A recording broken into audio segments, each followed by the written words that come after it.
ẹ̀yin èèyàn lé èyí tó lágbára o gist tá à ń gbọ́ èyí tó lágbára o. ẹ̀yin èèyàn lé ìrònú ó tún sorí àgbàkodò ní ọ̀rọ̀ àǹtí wa mo wọ́n ní wọ́n ń drive lọ wọ́n ní bó ṣe rí Jagunlabi lẹ́gbẹ̀ẹ́ wọn nìyẹn wọ́n ní in fact wọ́n ní díẹ̀ ló kù kí Jagunlabi sàn wọ́n jẹ wọ́n ní bó ṣe fò nìyẹn wọ́n ní fífò tí wọ́n fò báyìí pé bí wọ́n ṣe yí ọwọ́ mọ́tò ìpè ṣe ni wọ́n lọ kọlu mọ́tò onímọ́tò. ẹ ṣe gbọ́ o wọ́n ní mọ́tò tí àǹtí wa kọlù wọ́n ní mọ́tò tó jẹ́ pé ó wà expensive ni wọ́n ní 1.5 million naira ni àwọn onímọ́tò gbà ẹ̀yin èèyàn lé allegedly bí a ṣe gbọ́ nìyẹn. ẹ mọ̀ pé lórí ọ̀rọ̀ Jagunlabi ẹ̀yin tí ẹ bá mọ nǹkan tá à ń pè ní Jagunlabi ó ní àyà sí orí screen yẹn tẹ̀ ń wò yẹn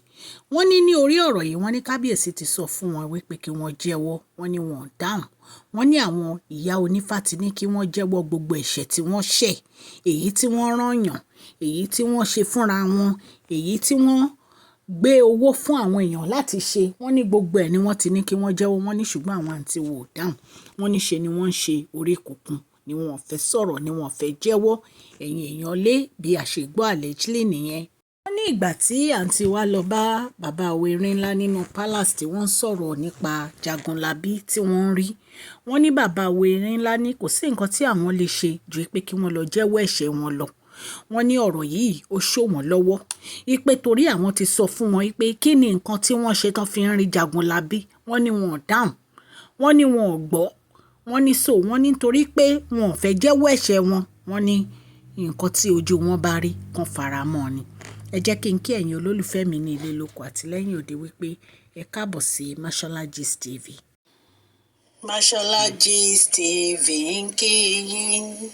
Mashola Gist TV ń kí yín adúpẹ́ àtọpẹ́dá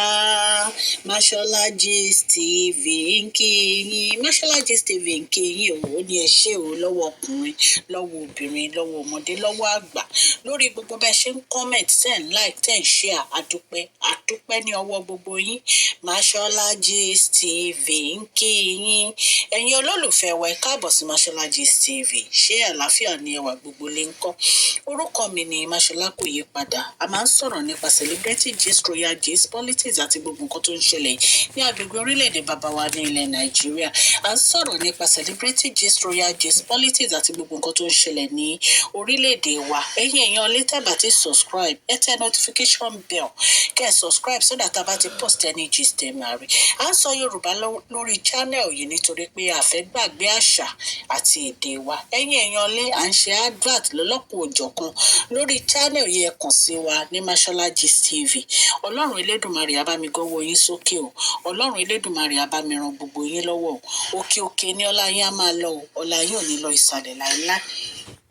bí a ṣe gbọ́ nìyẹn tí wọ́n ní àǹtí wa lọ kọlu mọ́tò nígbà tí wọ́n rí Jagunlabi bí wọ́n ṣe yí ọwọ́ wọn ní mọ́tò onímọ́tò ni wọ́n lọ kọlù wọ́n ní owó tí wọ́n dẹ̀ máa fi rìpíà mọ́tò yìí wọ́n ní. ẹ̀yin èèyàn lé nǹkan tá a gbọ́ nìyẹn o wọ́n ní owó tán san fún rìpíà wọ́n ní is 1.5 million nítorí pé mọ́tò yìí ó jẹ́ mọ́tò tó wá expensive. wọ́n ní bàbá wa ti sọ fún wọn kí wọ́n lọ jẹ́wọ́ ẹ̀ṣẹ̀ wọn wọ́n ní wọn ò gbọ́ wọ́n ní wọn ò dáhùn wọ́n ní ojoojúmọ́ òun ni bàbá wa ń bá wọn sọ̀rọ̀ tí wọ́n bá wá bá bàbá wa tí wọ́n bá wá ń complain lórí ọ̀rọ̀ Jagunlabi yìí wọ́n ní wọ́n ti sọ fún wọn kán lọ repent ẹ̀ṣẹ̀ wọn kán lọ jẹ́wọ́ gbogbo ẹ̀ wọ́n ní àwọn ìyá onífá náà sọ fún wọn wọ́n ní wọn ò dá wọn yẹ onífá lóhùn wípé the only solution tí wọ́n ní nìkan jẹ́wọ́ ẹ̀ṣẹ̀ wọn ṣẹ́mi pé recently la gbọ́ tí bàbá aláwo kan tó ń wá sí inú palace tí wọ́n wá sọ fún kábíyèsí wípé wọ́n gbé iṣẹ́ fún àwọn wípé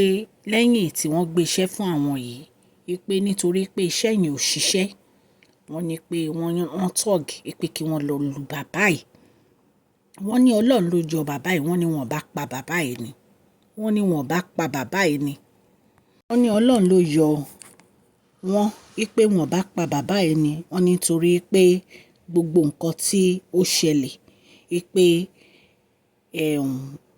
bàbá yìí sọ fún kábíyèsí lórí owó tí wọ́n ná wípé lẹ́yìn ìgbà yẹn wọ́n tó wá lọ introduce wọn sí bàbá mi níjẹ̀bú wọ́n ní gbogbo owó tí wọ́n ná ṣá wọ́n ní kò sí èyí tó ṣiṣẹ́ nínú ẹ̀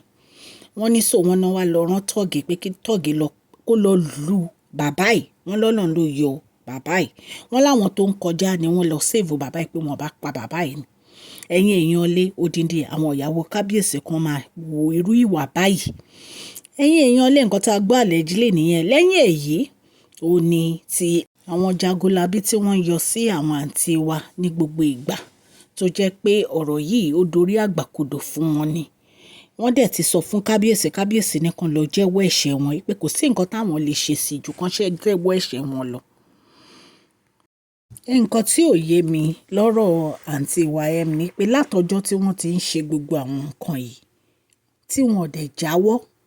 wọ́n ń lose owó ni, wọ́n ń lose time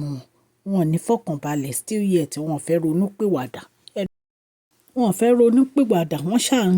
wá gbogbo ọ̀nà tí Queen Naomi ò fi ní padà sínú palace. Wọn ò dẹ̀ mọ̀ pé nǹkan tí Ọlọ́run bá ti so pọ̀ kò sí ẹnikẹ́ni tó lè yà wọ́n. Ẹ̀yin ará ilé gist tá a gbọ́ nì